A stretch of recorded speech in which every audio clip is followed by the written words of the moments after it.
It's a beautiful day and you're a beautiful princess. Hey, you're stealing my thunder. Before we started recording, I was singing... That's true. You were. Love to You. That's true. That's probably why I was inspired to sing back to you. I love that. I love just to break out in song for no reason. Oh, it's the best. I feel bad for my future children already because everything is going to get sung to them. If it's anything like my dogs. I'm like, I it's think time that's for so food. nice. Oh, No. Speaking of which, shout out to, oh my God, I wish I knew her name right now. Shout out to the Brain Candy Brainiac who was listening to us, and the song that we sing for Sigmund and Bo when we would take them to Camp Opie. Yeah. She was inspired by the lyrics and threw a birthday party for her golden retriever, who is adorable, by the way. And she made little treat bags for all of the dogs who came to the birthday party. And on the bag was a little card that said, "Sniffin' butts and meetin' mutts." Is that not the cutest thing you've ever heard or ever seen in your whole life? I forgot that was a lyric. Can you sing it again? I was like, that is so cute. She said it. You need to refresh our listeners' memory of that song. Hit it. How Sniffing butts and meeting mutts. We're having a good time at Splash. Except we don't go to Splash anymore. That's right. I love that it's called Splash. Her name's Digital Red X. Shout out to Digital Red X. And her golden retriever, Juniper Beatrice. Wow, so formal. Oh, and you should see the photo of this dog looking not too happy about her birthday hat is probably the cutest darn thing I've ever seen in my whole life. Look. Oh my, that's so cute. I love it. Oh, God, it's so precious. We have the best listeners. I know. And Landon was so happy that he inspired it's so great. We'll have to repost that for her. Landon does have a gift for creative limericks and no joke. I mean, we have him to thank for the title of our podcast. I know. I think about it a lot. What about Brain Candy? Is that taken? I was like, no, it's not. It was perfect. He's like, you need something that's like brainy, but also like it's like candy, sweet. It's like, what about Brain Candy? I love how we're reminiscing about the genesis of Brain Candy today. Brain Candy origins. On episode 307. Yes. It's so good to be here with you. Oh, so good. Suze. Yes. So speaking of, episodes that we have done, remember back to our BDE episodes? Of course. As, we often mention, Pete Davidson. Yes. And his big At swinging it again. thing. No joke. Kate Beckinsale. I know. What? I think that it's beyond just a big dick now. It's got to be. That's what, I said this morning. I opened up my news and I saw that and I was like, Landon. He's with Kate Beckinsale. And Landon's like, I know. And I was like, what is he? What's the deal? I think he has it all. Man. Because he's funny. Yeah. And he is cute, although he makes himself look less cute on purpose, weirdly. Yeah. What's that about? I don't get that scene. I don't know. Given that I'm working hours a day to prevent looking like garbage. Oh my gosh. Maybe he's like, they'll be fawning over me. I got to do something to make myself less attractive. All the women want me.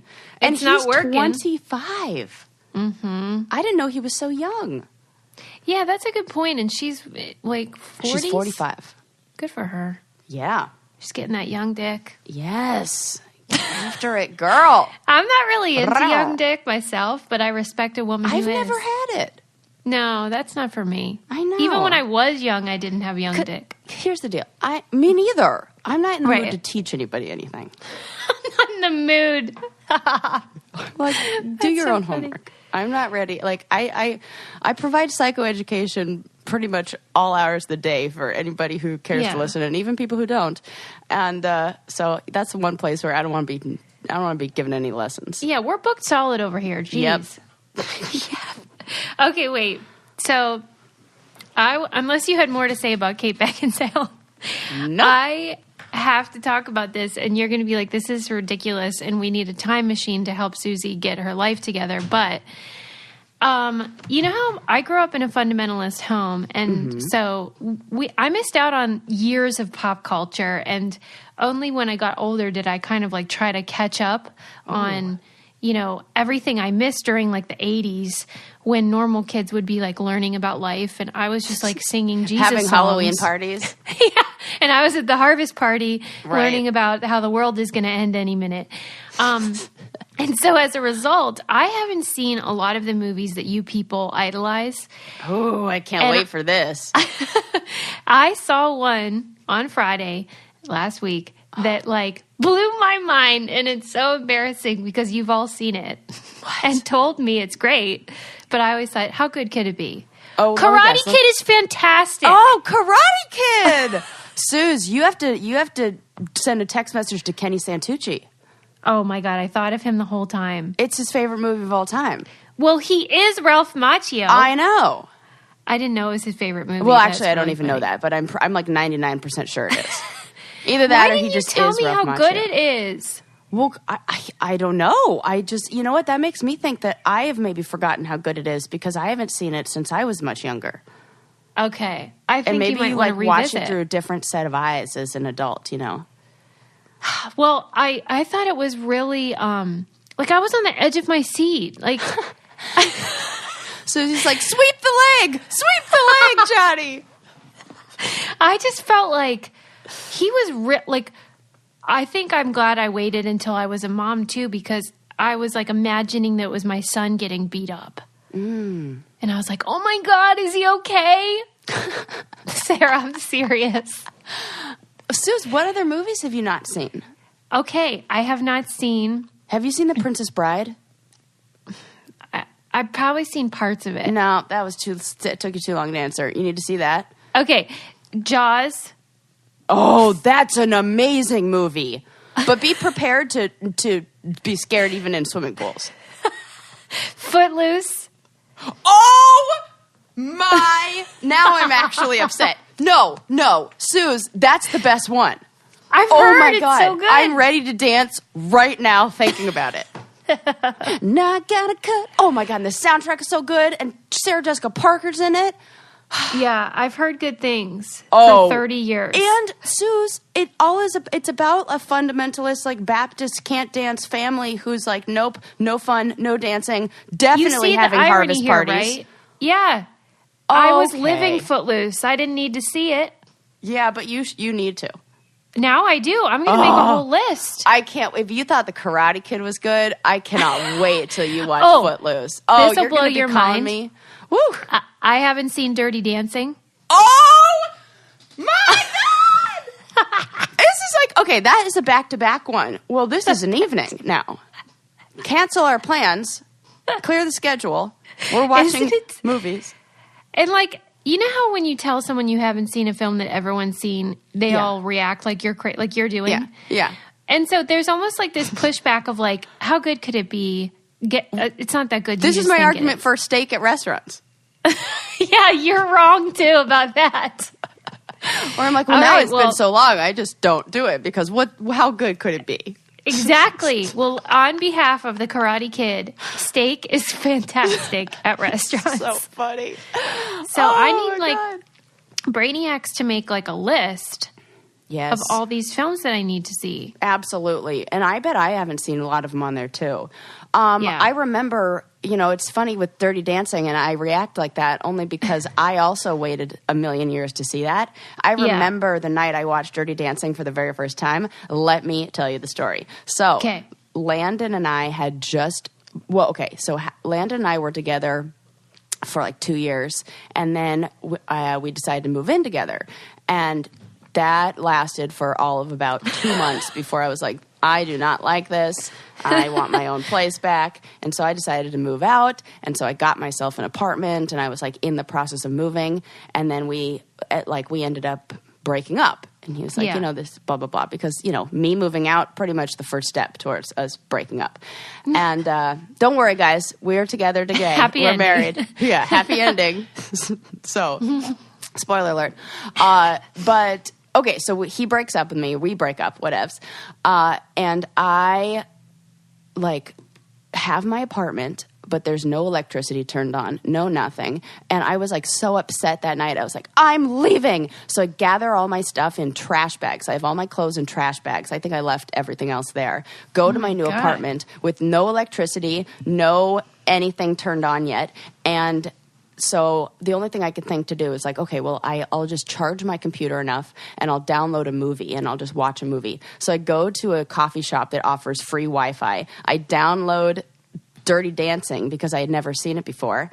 And I go back to my apartment that has no lights or anything. I make a bed out of the trash bags of clothes that I have. Man. I set up the show and I watched Dirty Dancing in candlelight, sleeping on bags of clothes, and bawled my frickin' eyes out. You because did?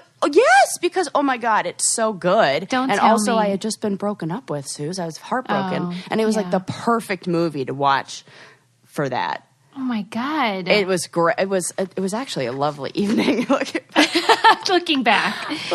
But it was, oh my God. I remember that night like it was yesterday. Just me sleeping on piles of, because I'm like, Sarah. I am not staying there. I'm an independent woman. I don't need anyone. Which now I realize is not the right attitude to have, and it's important to have Maybe other what people you take care of needed you. in your new apartment, though, was some new sheets from Brooklinen. Then I wouldn't have had to sleep on Yeah, bags you of would have been trash. comfortable. I mean, it wasn't Bags trash; of it was my trash. clothes.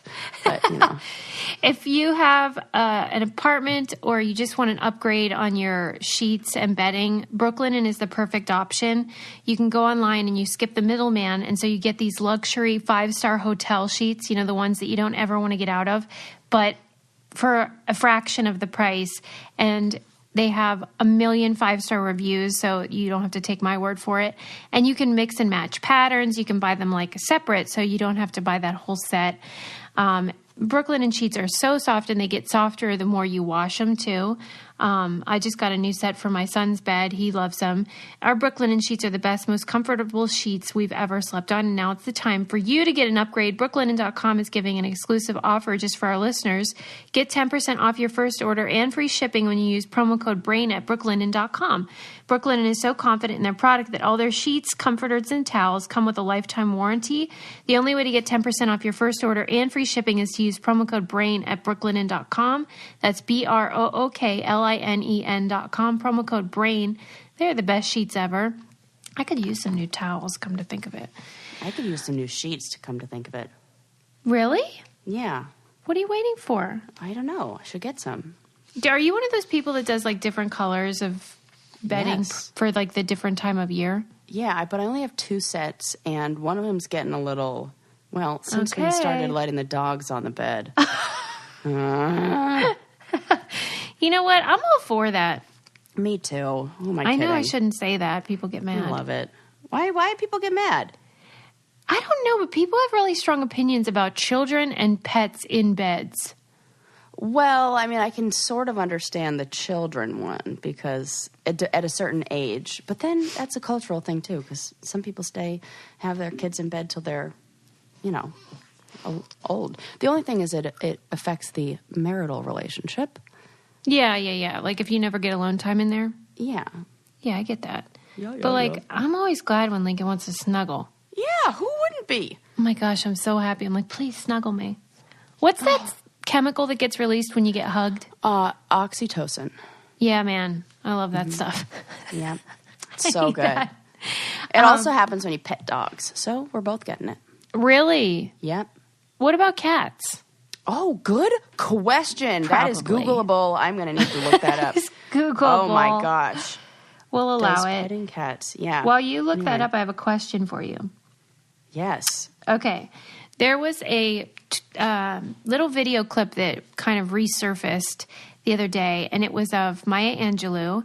And she was, gosh, I forget what talk show she was on, but one of the audience members stood up and said, I have a question. I was wondering what Maya would say about such and such. And Maya was like, first of all, darling, you need to call me Miss Maya. Ooh. I am, 60 whatever, and you're a young thing, and you haven't earned the right to whatever. And so it kind of went viral, and people were debating whether this is like cool to do or not. And I wanted to know what your opinion is. I kind of like that. I think that's important. And I think especially it would make sense. Like if was the woman white? I don't think so, actually. Oh, okay. She was sort of culturally ambiguous or ethnically ambiguous. Well, I mean, I can just imagine that if you're an individual who has not received the respect that any human being should get throughout your life because of you name it, a million different things, then I think it's important to fight back in, it's like anything. You almost have to go to the extreme to just get what is deserved. Mm-hmm. Do you know what I mean by that? Yeah, sorry. Yeah, I do know what you mean. Like when I first heard it, I bristled and was like, oh, geez. Because I always hated when like Bill Cosby would insist on making people call him Dr. Cosby, even though it's an honorary doctorate. And she did the same thing. And I had read articles where they were like, she has earned the right to be known as Dr. Angelou, even if it's an honorary doctorate, and you need to stop like questioning like women of color in particular. So I get what you're saying along those lines, right? Yeah. And I think it's setting a good example for, I think less about the person, like her teaching a lesson to the person who's talking, and more to the people who are watching, who are younger, and then look at her and go, you know what? I deserve that kind of respect too. And I'm going to make sure that people, because it's kind of like saying people will only respect you as much as you respect yourself. And if you, or whatever it is, people only love you as much as you love yourself. And I think demanding, like, especially for somebody who has probably not, for many years probably did not receive any sort of respect or just was, what's the word I'm looking for? Marginalized. Yes, thank you. That is exactly the word I was looking for. Then that's deserving, and we should show respect like that. So, yeah. I always tend to get over casual. In fact, like the more formal something is, the more casual I become. It's almost like this weird defense mechanism. And maybe it's like the attention breaker. Like you're looking to make people more comfortable. Yeah, like I hate formality. I hate being uptight. And so when she responds that way, my instinct is to be like, okay, calm down. But that's because I'm not considering all the things you're talking about that make her need to do that. Yeah. It's kind of like, you're told how we feel about guys saying you need to smile.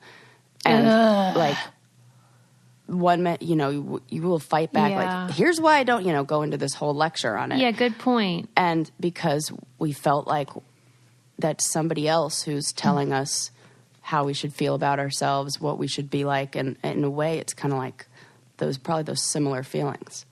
That is like, such a good point. I'm not going to let somebody talk to me this way. No, I decide. And you respect me. Right. Would you ever do that, though? What? Tell somebody? Like, yeah. If I kind of correct them? Well, publicly? It would depend on what the subject is, because if it were a subject that, like, I don't have any experience being marginalized in that same way, but I do have experience in people being insensitive to maybe issues regarding sexual abuse. So I think when things like that happen, I am quick to correct somebody, because that's something I care about, something that affects me on like a deeper emotional level. And so if somebody said or something like, well, what is it like for you to be a victim of da-da-da-da? And I'd be like, excuse me, I'm not a victim, I'm a survivor. Yeah. And so that is where I would chime in. And I would probably, depending on how the conversation went before, you never know how she was treated in the green room. You never know what happened to her earlier that day. And maybe she had, received like 5 times where somebody like didn't recognize who she was and gave her like, those subtle racist kind of microaggressions. Yeah, she maybe received that, all morning, and then she's out here, and then somebody's like that, and she's like, you know what? Come on, because she's the person. Let me ask you this though: is it the context that makes it that that's okay, in that if it were a white man, we would be like, he needs to calm down. If he had said that to a woman that asked the question. Calm down. Because, okay. So it's the context. Because we get it. You have power. Like what this is a woman saying, I have not had access to it, and I deserve that, and so you're going to treat me to that. Like, oh, okay. I liked it. I feel like we made progress on that topic. I think so too. And look at how open-minded my co-host Susie is. Oh my gosh, I totally am. Like, yes, and I try to be really honest on the show about blind spots that I've had, so that people see that we're all works in progress here. Like, I'm trying to get better. Everyone is. Yeah. Oh, and every year there's something new where I was like, oh, well, that was definitely insensitive. Yep, definitely got that wrong. Like, gosh, Sarah, I've been watching Golden Girls again. My God, that show is so wrong, though. Like, because it was a different time, and they say a lot of inappropriate jokes about, like, Jewish people, and, and that was a progressive show at its time. Yep. But times change, and you got to roll with the punches. I thought the same thing about Will and Grace. I was like, can't say that now. That was not allowed. And a lot of fat jokes, a lot of jokes about weight. And I couldn't believe it. I was like, wow, that is totally like... This reminds me, though, that we had a conversation early on when we first started this show about fatbergs. Do you remember that? The piles of sewage that are like made up of baby wipes and all that stuff. Yes. So I need to give you an update on that, because I think we've been on the air so long that like I can actually update you like years later on something that we talked about. Yes. I will also update you on the fact that everybody should be wearing a bra that fits correctly, and most of you aren't. Please. That's absolutely true. Sarah, I know this from experience. 32D over here, baby. Third Love has a Fit Finder on their website. It's a Fit Finder quiz. So you just answer the questions, and they have bras that are designed with breast size and shape in mind that's perfect for everyone. They have more than 70 sizes of bras, way more than the other brands. And you can skip the trip to the mall or wherever you would normally buy stuff and just order online. They have a 100% fit guarantee, so you have 60 days to wear it and wash it and put it to the test. And if you don't love it, you can return it, and they'll wash it and donate it to a woman in need. And returns are free, and they're easy. And the clothing and the bras are very comfortable and soft, and you'll love them. Third Love knows there's a bra for everyone that's perfect. So right now they're offering our listeners 15% off your first order. Go to thirdlove.com/brain now to find your perfect fitting bra and get 15% off your first purchase. That's thirdlove.com/brain for 15% off today. And I have to say, I will never buy another bra. They are my go-to now, and the only ones that I wear. Love it. Yeah. So, what I want to tell you about fatbergs is that, remember when we talked about it originally? This was like in episode 5 or something. I was like, if it says flushable, I'm flushing it. Because a lot of these wipes say they're flushable. Well, after I heard from listeners after that episode aired, they were like, please don't. Like, the fatberg, it exists and it's terrible. And so I don't do it anymore. Good. And I was just looking because on Twitter, the fatberg was trending again. And for me, this is not an issue. I mean, of course, we can educate consumers and they can do what I did where they're like, oh, you're not supposed to flush them, then I won't. But we also need to, like, do something about the fact that these companies put that they're flushable when they're not. Yeah. It's just like the beads that are in the, the micro beads and stuff like that are like killing fish. Well, so why doesn't this crap get done and legislated? That's what needs to happen. Like Big Toilet is being manipulating the system? Yeah. It makes me mad. You should be mad. These are the kind of things like we have to, it starts with the plastic bags and, now we gotta, I don't know where to start with this stuff. But I know I'm going to sign everything. I'm going to sign whatever I'm going to vote for it against it. Yeah. But I just feel like this is one example of like a million ways that we feel helpless. Well, this is why we need people who are in politics and who are like, because I honestly don't know what the next step is. Yeah. But somebody does. Right. And people have to care more about the things that make us outraged, like the fatbergs, than about money in their pocket. Yeah. All right. Well, I'll write my senator. Yeah. Call your local congressperson. I do love my local congressperson. His name's Ted Lieu, and he's so awesome. So great. He's adorable. And he follows me on Twitter, and it's everything I can do to like not DM him and be like, I love you, thanks for being amazing. Which, as Sarah knows, is my signature move. You should do that. I know, I should. And then you should be like, and also, how about them fatbergs? What are we going to do about that, buddy? Well, you know what? It's weird. It's almost like when you know that your congressperson agrees with you, it almost encourages passivity. Oh, I know what you mean. Because you're like, oh, yeah, they're already taking care of that. That's kind of how I felt. That's how I felt with the, the election and living in California. I was like, well, what can I do? Everybody, we know how people are going to vote, but then, things went a different way. Yeah. But it wasn't California's, right. thing. Right. But still important. It speaks to what you're saying. What we're saying, though, is how, like, if you know that your state represents your views, then you almost feel like, okay, I'm all set.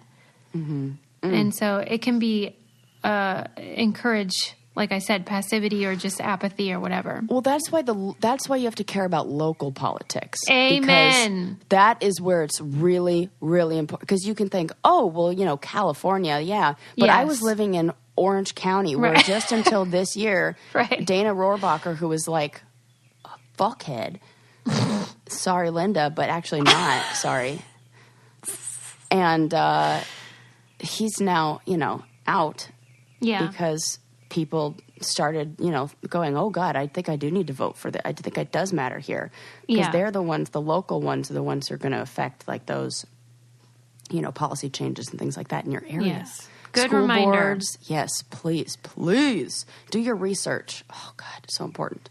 Can we talk about how? Have you read at all? I'm sure you saw that Andy Cohen has a son now. You saw that? I did. Yeah. And he did a post or two about how he's tired of being shamed already, like dad shamed. Like he'll post a picture and his dog will be in it and his baby, and they'll be like, "Your dog's too close to your baby," that kind of thing. Yeah. And so, like, I saw the New York Times did an article about it, and I saw a lot of people covering this, and I thought, oh, okay, so now as soon as there's single dad, then everyone's like, well, stop being mean and dad shaming him. Meanwhile, every mom on social media knows what this is like. Yeah, for anything. Doesn't matter. It's like, oh my gosh. Yeah, unsolicited opinions. I tagged you in a post recently about unsolicited opinions, or sent it to you. Oh my gosh, you did? Yeah, I sent it to you on Instagram about like why everybody should just can it. Right, and they should. But I mean, it was said much more eloquently and nicely, and so basically, and that is the thing. Like, why are you people? I don't know who it is. Certainly not our listeners, but some people. Why are they even commenting? I think about. And this is once again where Sarah, was like, oh, I got that wrong. And I apologized later. But when Cheyenne had her baby, she took this adorable picture where there was like her baby sleeping in the crib and, then the stuffed animal in there. And I was like right after I had my miscarriage and like all my motherly instincts were like, send this message. It says, make sure you take the stuffed animal out of there. And then afterwards I was like, that was, not. Was it a comment or a private message? A comment. Okay. And then, like, after, I think I deleted it, or underneath I wrote, like, you're doing everything right. Like, don't listen to me, or something like that. But, I realized that afterwards that I was like, ugh, that was not, you didn't need to say that. And she knows. And for goodness sakes, like, let the person mother their own child. And, but I know I could tell where it was coming from, Okay. It was like, it was just good intentions. Yeah. And then it was like, oh my God, I just lost a baby, so I want to make sure every other one stays healthy and living and, all that. But it was more my need, my feeling out of control, and then by try to feel in control by doing something like that. And so if you look at like where those comments come from, it speaks way more about the person who's making the comment than it does about the recipient. Yeah, it's true. I just don't think like the New York Times would write an article if Chrissy Teigen were being mommy explained, because she does. She is. Guaranteed she is. Mm-hmm. 100%. Oh, God, that is such... Ugh. That is so frustrating. Like, I think it's good that they're bringing attention to it in general, but like, come on, man. Yeah. Gosh.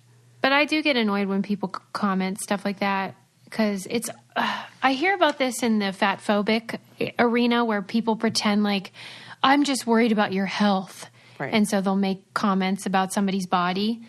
And it's like, I don't think that's actually right. Well, and also we can say the same thing. The same reason that I made that comment that was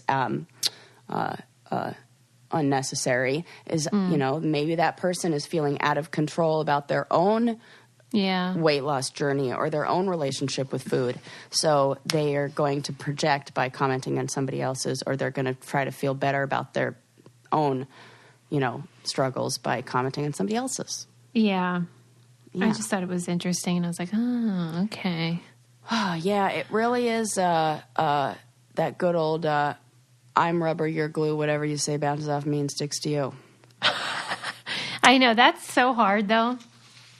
Or I know you are, but what am I? Or whatever, one of those things. It works. I'll tell you what else works. My Quip toothbrush. Oh, Suze. As soon as Landon walked in the door from his trip, I was like, what'd you think of your toothbrush? What did he think? He loved it. Yeah. I mean, it's the best toothbrush. It's such a convenient option. I mean, come on. We've been telling you for so long. These are basically electric toothbrushes, but they're super sleek like an actual normal toothbrush, and even prettier. And they mount to your mirror. They have this mount that then you can use as a cap if you are traveling like Landon to Asia. And also the brush heads are automatically delivered every 3 months for just $5. And it's just so nice and convenient and does a great job brushing. It pulses every 30 seconds to remind you when to switch sides. Mm-hmm. My son loves it. I really recommend it for kids. Like, you know how you have those ugly ones with like superheroes? Oh, yeah. No, we're not doing that. That's why we love Quip and why they're backed by over 20,000 dental professionals. Quip starts at just $25. And if you go to getquip.com/braincandy right now, you get your first refill pack for free with a Quip electric toothbrush. That's your first refill pack for free at getquip.com/braincandy. Love the it. Deal. Yes.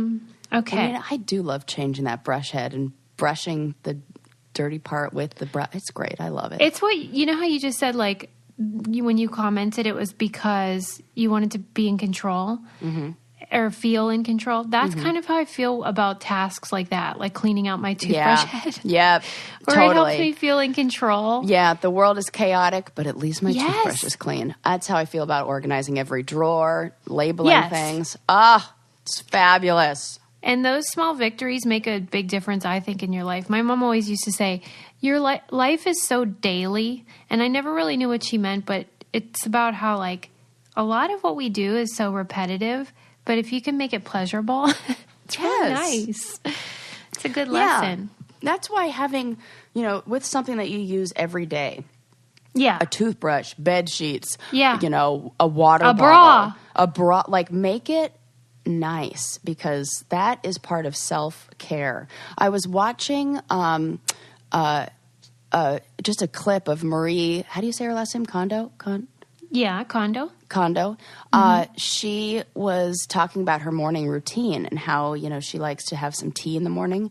And, here I am drinking my coffee in like whatever the hell mug is, available. And I'm just like, I'm not mindful about it at all. Sure. And she's like sitting down at the table, and it's in a pretty teapot and with a pretty glass and a little saucer, and she's like enjoying the moment. And I don't do nearly enough of that. In fact, I was driving the other day, and I was like, I got this apple. I washed the apple. I then proceeded to eat the apple as I was driving, like thinking about a million other things.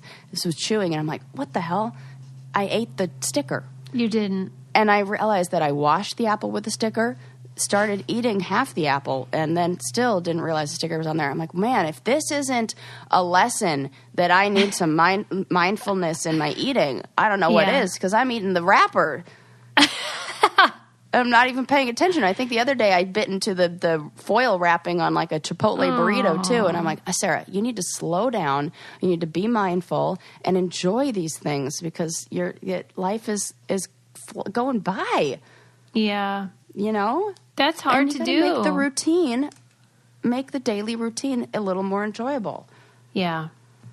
Yeah, I mean, man. You're so right. It's that the simple pleasures that you can quickly rush through.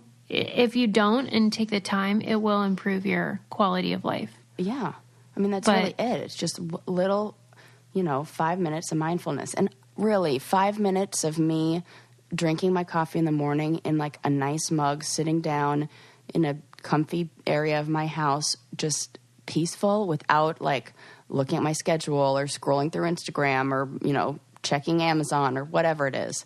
That 5 minutes without that will significantly improve the rest of your day. But like, we talk about this a lot, and I know a lot of people do. So why do you think it's so hard? Oh, okay. I think it's this, what do they call it? Like a hedonic treadmill is the term for it, where we want to do things that feel good. And so we get stuck in this loop of doing things that feel good, but only for a little while. Let me see what the real definition of it is. Because basically, like, everything that it's like we have two options, and this is like something that I talk to myself about and clients all the time.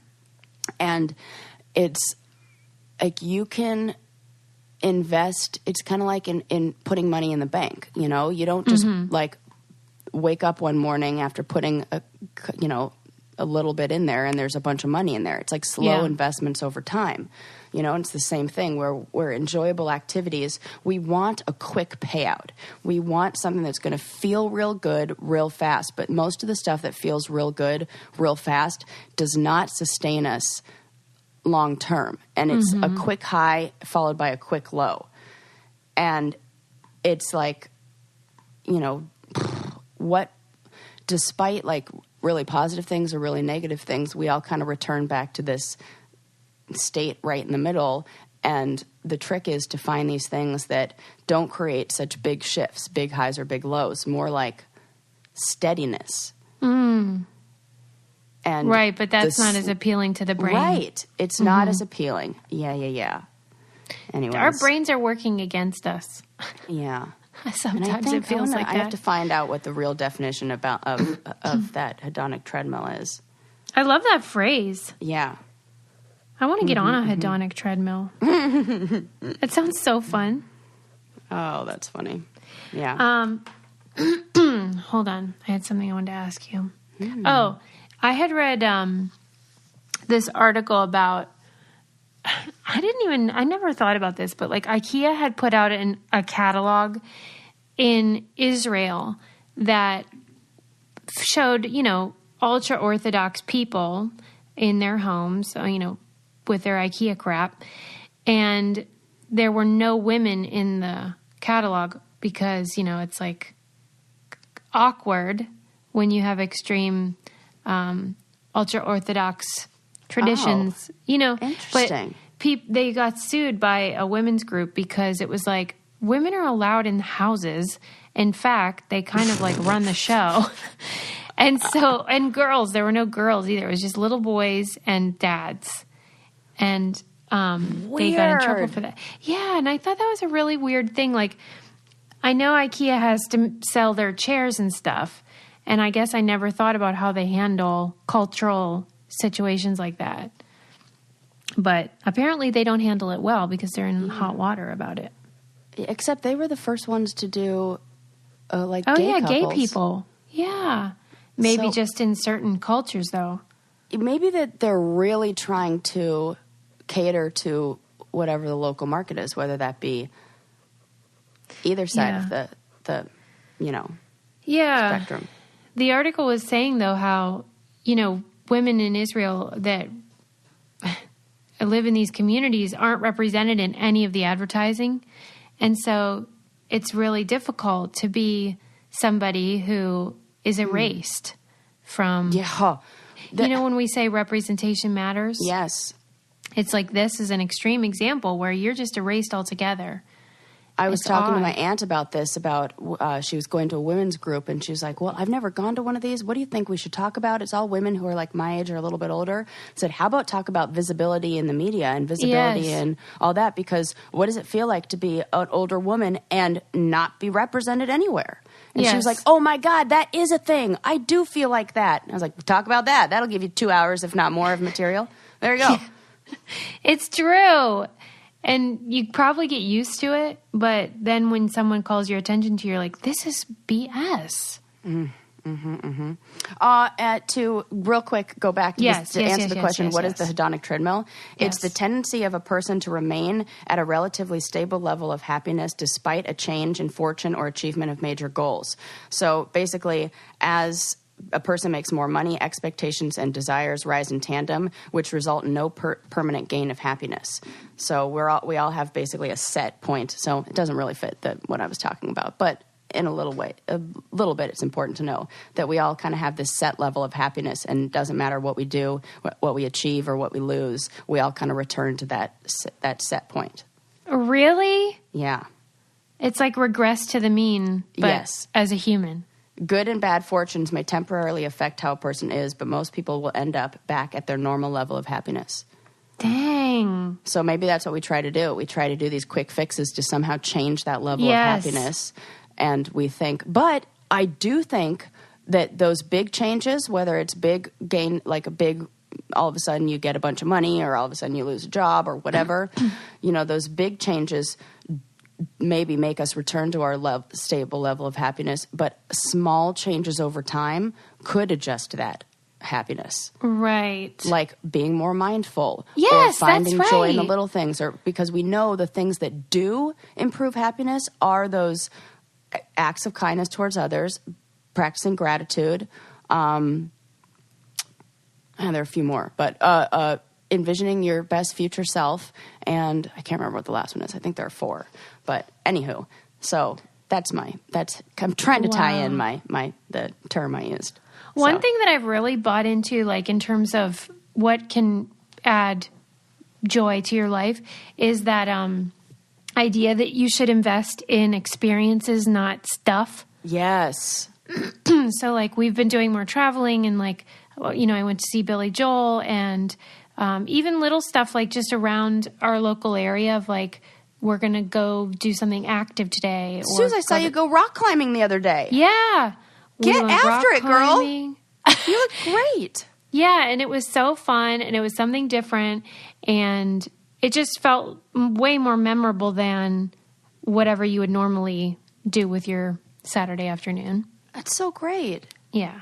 And you connected as a family. Yeah. And Lincoln loves it, and he's, very active, has a lot of energy, and so those types of things are really important. But they're important for everybody, and sometimes it feels like, oh, I don't feel like doing it. But, you're happy you did it. Yep. I was thinking the same thing I tend to, like, when I'm feeling sad or feeling lonely, I tend to isolate, and that's almost like the opposite of what you should do. Yes. And it's why our brains tell us to do the things that it's really like we perpetuate our own That's situation. What I mean. Sometimes I feel like I'm my own worst enemy. Yeah, it's absolutely true because, so this is, and I think I've shared this a little bit on here before. It's kind of like you can think of like the brain as when you're born as like this mountain with unlimited trails to get to the top. Mm-hmm. And when you experience trauma, when you experience stress, when you experience anything, it forces your brain down this very like a dark, treacherous trail. But as you go down this trail, you learn like where the dangerous turns are. You learn like what to avoid. So you even though that's uncomfortable and even though that may not be the best way, your brain develops these things as a child as like survival skills. And so we get used to that trail and we keep going down that trail because we're like, well, I know that that's the way up to the top of the mountain. Yeah. And even though it might not be the right thing or the best thing or the thing that feels good, the other way, the unknown is far more scary for our brains. And what we have to do is we have to train our brain through something like therapy and mindfulness, or sometimes with the help of somebody else or supportive environment. Go, no, here's the other trail and it's safe. And you can try to look at the situation this way.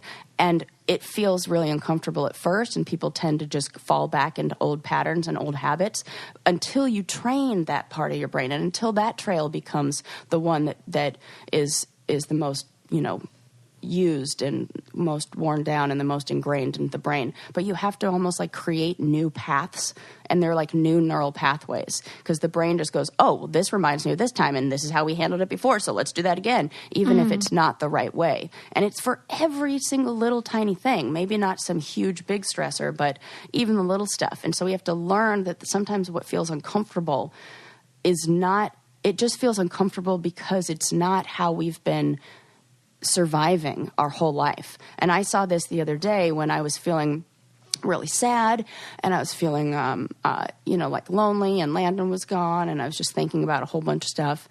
And I had a opportunity to see some kids do a dance recital for this organization that I work for, where they bring like in low SES communities, do these like amazing dance programs that, it's so beautiful. And so I was like, you know what, I'm just going to go.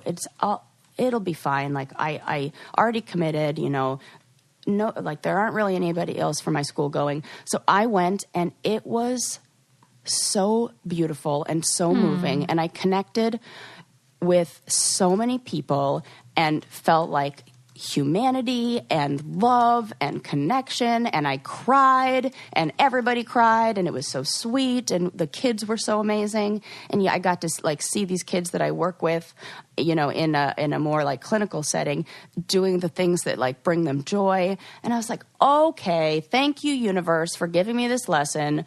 And I left like just like so much happier and feeling so good. And everything in my instincts said you should probably just say, and I could have framed it any way I wanted to, of like, you know what, self-care is just like staying home and taking care of yourself. No. That was just something I was telling myself. And what real self-care was putting myself out there, connecting with people, and I felt better. So that is such a good lesson, because almost everything that I would put in the category of self-care, be it exercise or eating right or meditating or, like you said, just being social, I don't want to do.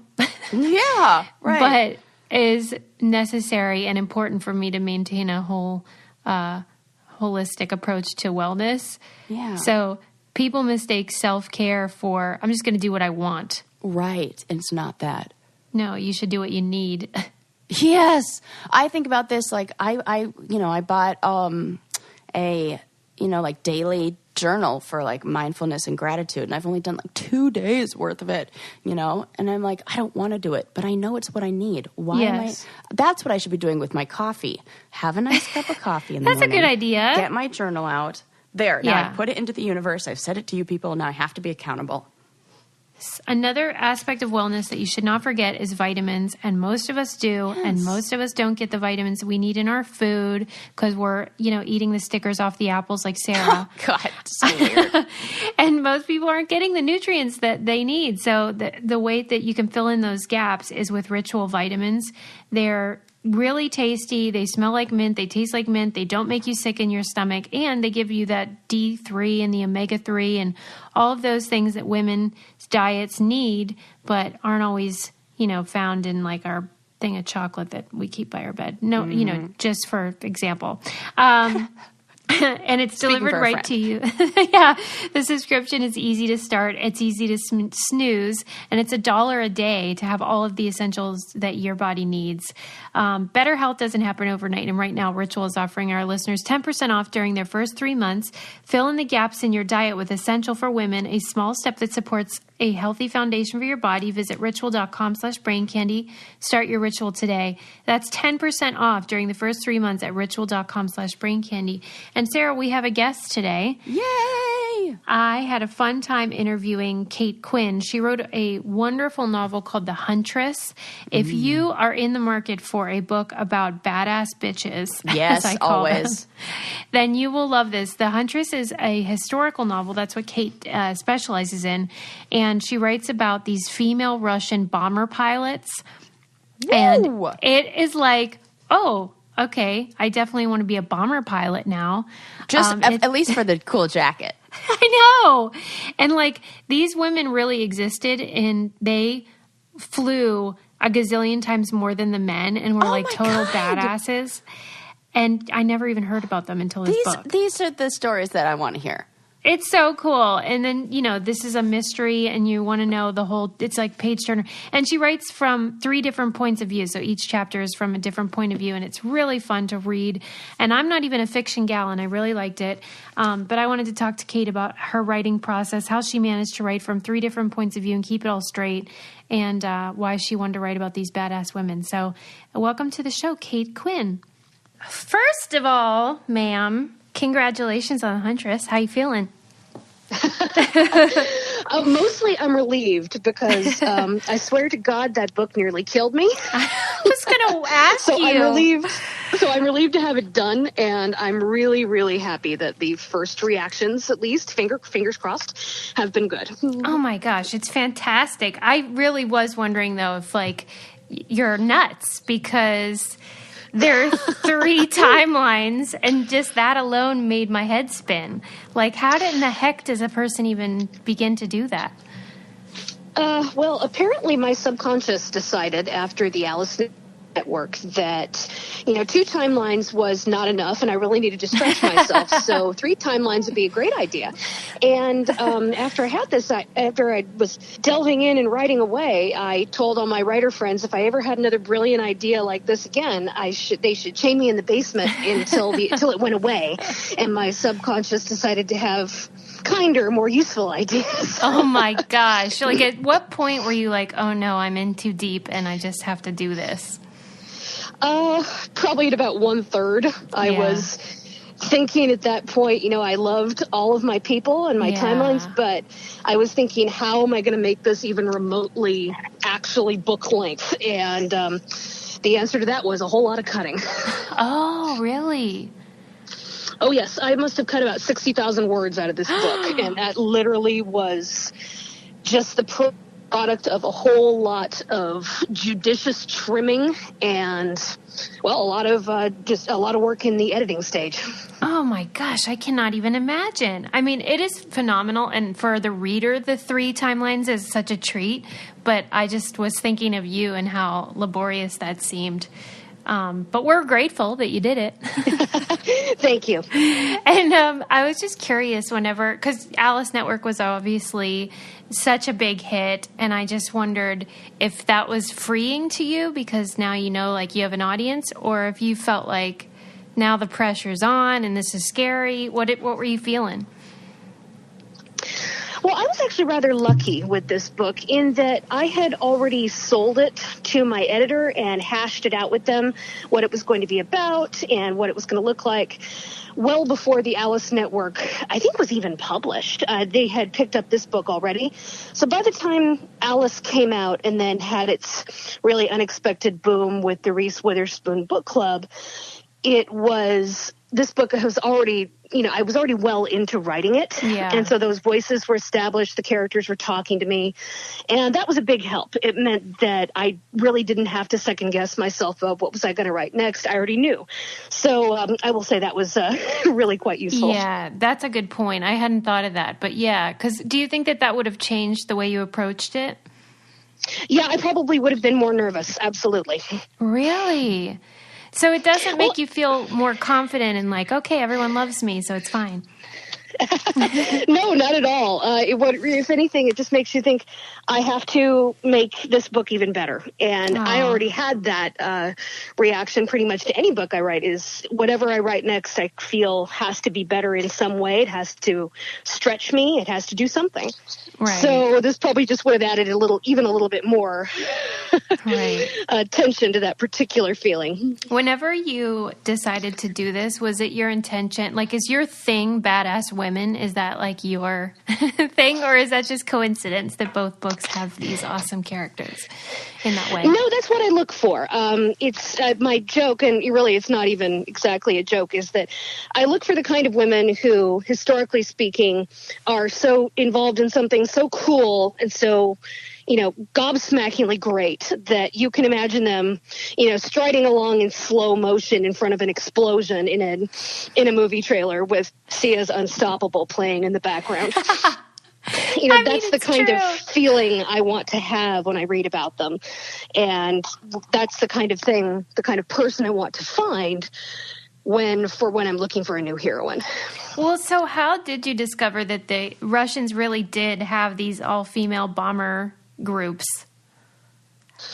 Well, that was some lucky reading I had done some years ago, and I had already known a little bit about it and really thought that was quite cool. Yeah. And then I had the idea for this book, that I wanted to have the hunt for a Nazi war criminal going on from both ends of the hunt, as it were. On one end, you have the people who are looking for someone and they have no idea where she is. And on the other end, you have people who know someone who they have no idea what her background is. Mm-hmm. And then as those hunts progress toward each other, they get closer and closer to the finish. And I liked that story a lot, but I thought it needed something more. It needed one more element, and I wasn't sure what. And for some reason, the Night Witches clicked back into my head, and I thought, that's it. If I can find a way to jigsaw those pieces together, I've really got something here. And after quite a lot of jigsaw work, I managed to find a way to make those stories sort of all braid together. Well, and how did you, when you're approaching this idea of like Nazi hunting, for lack of a better term, how do you go about learning this is what actually happened and then applying it to your story? Well, fortunately, there are quite a number of really wonderful books about war crimes investigation teams and the process that they went through, the ways they were different, the ways they were similar. And I really relied on those. There were some wonderful sources. And not only that, but there are also a lot of trial records that have been carefully kept from when various criminals were put on trial. So we have testimony from their own mouths. We have paperwork. And if there was anything I really learned was that Nazi hunting sounds very, very glamorous, very Hollywood, very high speed and exciting. But really what it was a lot of legwork. It was a lot of paperwork, and, paperwork lasts. That's the thing about it. So fortunately, there was quite a lot of source material as far as records I could look at, and a lot of interest in newspapers and so forth about the people who were found. And that was really what I looked at when I was trying to craft that part of the story. Well, at the end in your author's notes, you talk about how, oftentimes they wouldn't always be even put to trial because of apathy and all kinds of other things. I found that so shocking. I thought everyone was in agreement that if we found these people, they should be, put on trial. Well, there really wasn't. And, we tend to also have the idea that, Nuremberg was the big clean sweep. Everybody who was guilty was put on trial. And that is not the case. There just simply wasn't the manpower or the money or the time for that kind of undertaking. There is one case which I find just, horrendously ironic, where one of the trials, the question of how many of the guilty of the Einsatzgruppen killers they could put on trial, it was, we have 22 spots in the defendant's bench. No! Which 22 names are you going to pick? You're kidding. Oh, it's been documented. So literally 22 names went on trial. And then what about the rest of them? A lot of them went home. That's all there is to it. They went home. And then they might be tracked down later, but maybe they wouldn't be, because that all depends, again, on who's willing to do the tracking. So that's part of it, was just simply, it was such a huge job. Once they had caught the big fish, and not even all the big fish, it took decades for some of the big fish, like, for example, Adolf Eichmann to be found, since a lot of them had fled. But once they had caught a number of the big fish, who caught all the little people? I mean, there were a lot of little people involved in the horrors of the Holocaust and in the final solution and in other situations such as the murder of unarmed airmen who had been downed behind enemy lines. People were involved in this, but there were so many little people, and there wasn't the manpower to hunt them all down or to find them, or even the interest in putting them to trial, because by this point, not only is the world completely exhausted by war and they want to put it behind them and they don't want to have anything to do with it anymore, but also at this point, people are starting to be worried about the Soviet Union instead. And there became this idea that, like, why are you still talking about Nazis? The Third Reich is done. We need to be worried about the Soviet Union now. So all of these factors came into play when it came to immediately post-war, the hunt for war criminals. Now, once a few decades had passed, you started to get to the 70s and 80s. That was when, the Soviet Union was on the decline. And also, I think there was the sense, too, that people started to realize that a lot of the witnesses and a lot of the, defendants were also aging from World War II. And so we needed to try to address the situation of bringing them to justice sooner rather than later. But in the period immediately after the war was done, you really saw apathy after just a few years and after the Nuremberg trials were finished. Wow. Which in themselves dragged out a few years. That is shocking information, and I really wouldn't have known if you hadn't written about that at the end there. Whenever you were doing your research for the book, was anything standing out to you in terms of, like, you found this really cool fact or something that you didn't know and you just had to include it? Most of the things about the Night Witches really fell into that particular category, because I ran across a really wonderful book that was put together, which was, I think in the 90s, a series of interviews with the surviving women who had been part of these all-female regiments of flyers. And really a startling number of them had survived to be quite old. And so these are their stories in their own words, in their own voices. And so many of the things that I ended up putting into the book were things that I drew from their real narrative, which were astonishing to me because they were so matter of fact and so low key as they described the most jaw-dropping things, like, going for 3 years on about 4 hours of sleep per night because their bombing runs were so onerous, or the fact that they were popping stimulants to keep awake, and even that wasn't enough to keep them awake on bombing regiments. So they used to trade, the navigator and the pilot used to trade nap times to and from the bombings. One would sleep on the way there, and the other would fly the plane, and then on the way back, the other one would sleep, and then the other would fly the plane, because they knew it was better to, get cat naps in the air at nighttime in an open cockpit plane than to risk falling asleep. Oh my God. That is crazy. Or the fact that they describe, climbing out on the wing of a plane midair to lay down along the wing and push off a bomb that it got stuck on the bombing rack below. That was described too. And I was looking at that and just like, you women are all crazy. You're all completely crazy. But, my God, I respect you and I respect the hell out of you. So I've got to write about this as soon as I can. And they were kind of acting like it was no big deal. Yeah, they were completely matter of fact. And it was wonderful to see the pictures of them in this particular book, because it was, you'd see the pictures of these young women in their flight overalls and their big smiles, so young. And then you'd see the picture of the babushka in her 80s, who has the cardigan and the sensible hair and, like a hero of the Soviet Union star pinned on her, on her cardigan collar.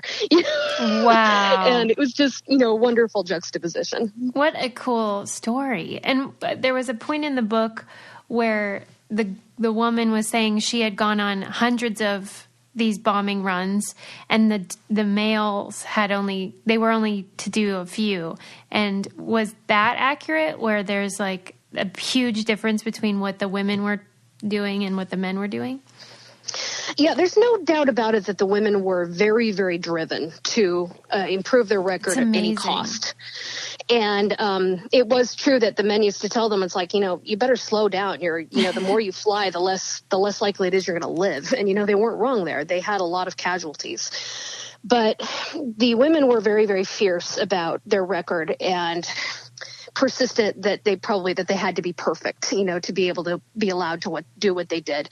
So they developed a sort of conveyor belt, refueling routine that meant they could get a plane on the ground, rearmed, refueled, and back in the air in less than 10 minutes. Wow. And that meant that they could really improve their flying time. Their pilots were literally taking their dinners in the cockpit in that 10 minutes before they could go back in the air. They weren't stopping for meals. They weren't stopping for anything. So that meant that their records were better, comparatively speaking, than any other of the comparable night bomber regiments. Wow. They are badasses. I mean, yeah, they really were. That's amazing. One of the characters in the book, Jordan, she's a badass in her own way. And I was kind of thinking about how she had some suspicions about things going on in her life. And, she was always conflicted about whether to trust her gut or to, say that maybe she just has a crazy imagination. And I think that a lot of women have that same back and forth, maybe internal monologue. And I'm wondering, what it was like to write that and what made you play it like that? Well, I had a delicate sort of tightrope to walk with her because Jordan, my American heroine, is living side by side with a woman, her new German stepmother, who she has some suspicions about. And no spoilers. I mean, whether she's the guilty one or not, but definitely this is a woman who has some secrets. And it was the tightrope there of, I didn't want people to think Jordan was stupid for not seeing what the readers might think of as being the obvious. But at the same time, nothing is obvious in a life when you're living it. And so it became a balance between having her be smart and observant about what are the things that seem to be off in this situation. And what are the realities of what happens when you really try to apply common sense to what you see in front of you and say, well, what's more likely? Is it more likely that someone is, an evil war criminal, or is it more likely that they have secrets but that they're of a more mundane variety? Occam's razor usually says it's more likely that something is the simpler explanation rather than the wild explanation. Yeah. And it is true that women quite often do have that back and forth in their head of, it's like when people saying, well, women women are fanciful. They have a wild imagination. They make things up. We all have that in our heads too and try to fight against it. Well, I just loved that. And I loved that, she was reasonable, but then she never sort of let somebody tell her what to believe. And I thought that was really cool. And then I also loved how, I don't know if this is how you see it, but I think Jordan found her superpowers kind of. And for some people that might be, being a bomber. And for other people, it might be taking beautiful pictures like Jordan did throughout the book. And I just kind of thought that was a cool message that everybody has a superpower, and it might be less exciting than somebody else's, but it's still super. I like that about her. Yeah, that was the idea. And partly speaking, Jordan was in one part supposed to be sort of the ordinary girl Friday, as opposed to my other heroine who is, a night bomber pilot with the nickname of a night witch. You just can't get more superhero than that. You really can't. So Jordan had to be the girl that, most readers could empathize with a little more in the sense that they could see themselves in her. She's the bright, interested high school girl with an imagination who is struggling like many girls do today, and certainly back in the late 1940s, to balance the expectations of her family with her own desires for an independent life and career. I think she's so cool. Yeah, so it's the idea that, certainly these struggles keep going on for women now, and there's certainly an even bigger problem in the, white picket fence post-war suburban America. So I wanted to explore some problems that were a little bit more relatable for the average reader, as well as giving them, a sort of badass like my Night Witch heroine whose daily problems are something like, can I manage 13 bombing runs in sub-zero weather on 3 cups of coffee, which the average person, can admire, but perhaps not empathize with in terms of our own experience. Right. I think that's such a cool balance, though, between the extremes in that way. I just thought they were great. And then I was wondering about the audiobook version, because I have since learned that your audiobooks people go crazy for. And I didn't know that because I always just read the hard copy. First of all, do you listen to yours in the audio format? I don't listen to my own books in audio, just simply because it almost makes me self-conscious. It's weird. It's just strange to see it, unrolling like a movie in someone else's voice. But I have listened to quite a few clips here and there. Okay. Because frankly, for the Alice Network, my narrator Saskia Marlavelle did such a wonderful job. She was just so great, and she actually was nominated for Best Female Narrator for a novel for 2008 or 2018, I think. No, it might have been 2017. I'm sorry, I forget.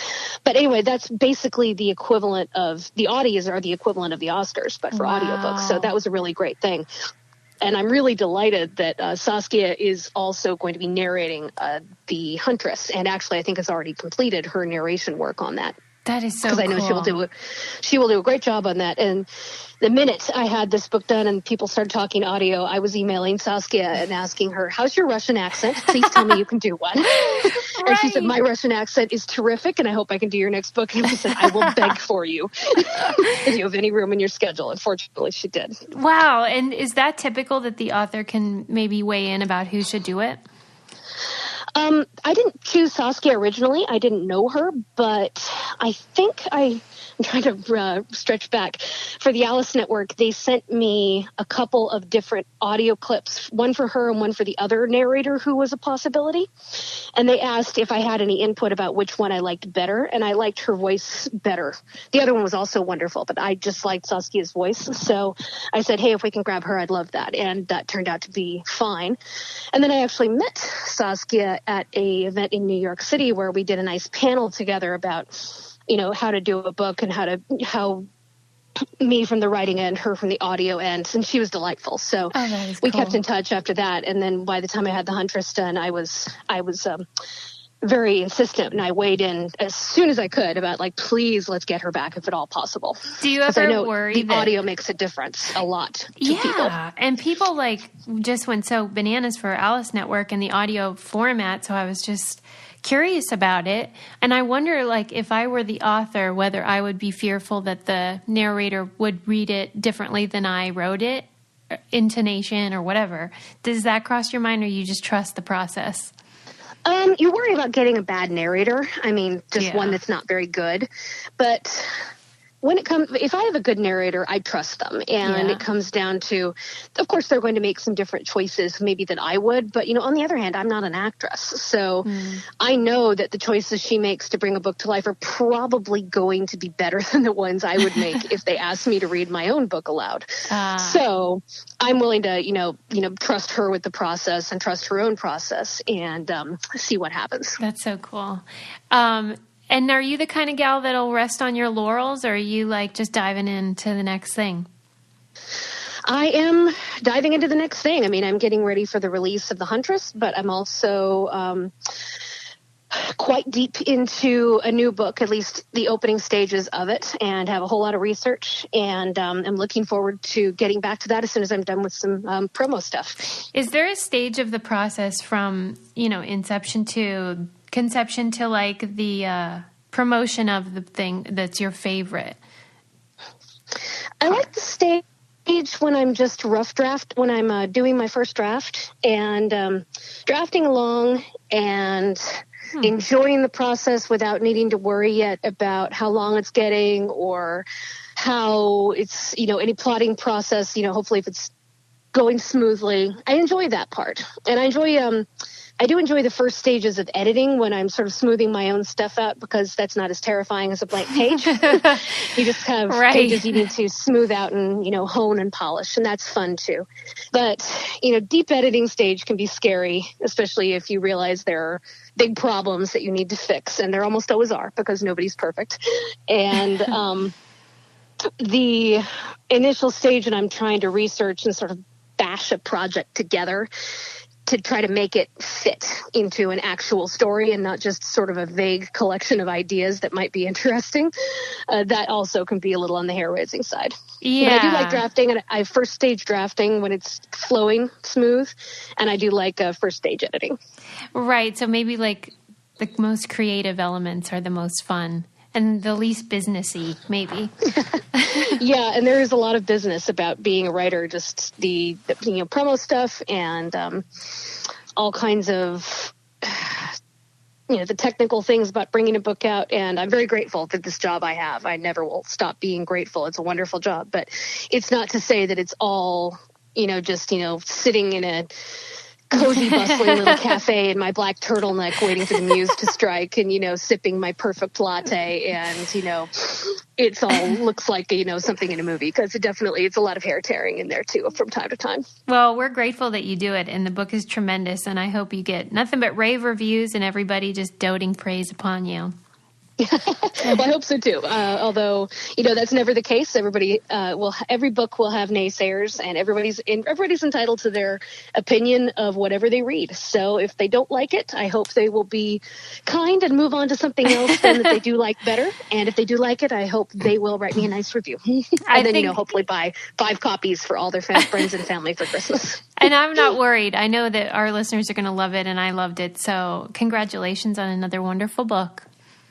Thank you very much. You're off the hook. Thank you. I'm so excited for you, and I can't wait to hear what everyone thinks. Well, me too. I'm kind of in the 6-week stage down to the release, so it's starting to feel very close and very scary at this point. But, gotta keep going. Sympathize, but it's awesome, and you should be really proud.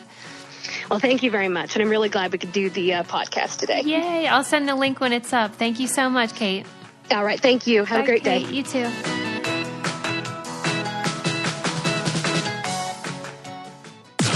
This podcast is brought to you by Wave Podcast Network. Check out all of our shows, including the Brain Candy Podcast, I Don't Get It, Coffee Convos, and Let's Talk About It.